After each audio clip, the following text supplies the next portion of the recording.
भारतीय ज़ेर इंतज़ाम कश्मीर के श्रीनगर शहर में कोरोना वायरस का पहला पॉजिटिव केस सामने आते ही लोगों में खौफ व हिरास फैल गया।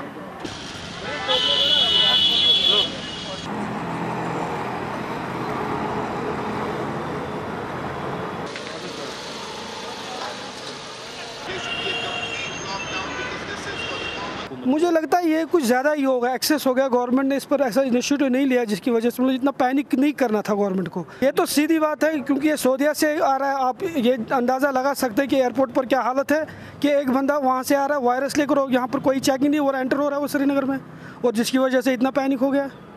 और ये देखिए आप एक केस पर इतना अगर 5-6 और हो जाए, मुझे तो लगता है यहाँ कर्फ्यू लगाना पड़ेगा इनको। ये तो मुझे लगता है पूरा मतलब ये संभाल नहीं पा रहे हैं इन चीज़ों को।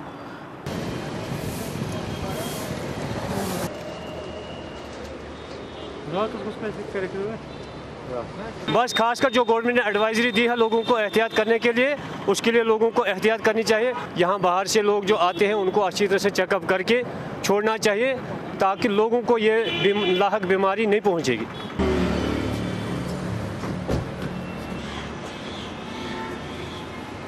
इंतज़ामिया की ताज़ा एडवाइजरी के मुताबिक तालीमी इदारों को हाल ही में एहतियातन बंद किया गया और आज कोरोना वायरस का पहला पॉजिटिव केस सामने आते ही हुकूमत ने कई इलाकों में कदगनी नाफिज की गई जिससे लोग महफूज रहेंगे।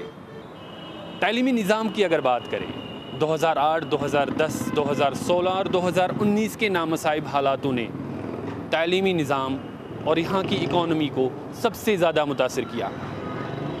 ज़ुबैर डार, वॉइस ऑफ अमेरिका, श्रीनगर।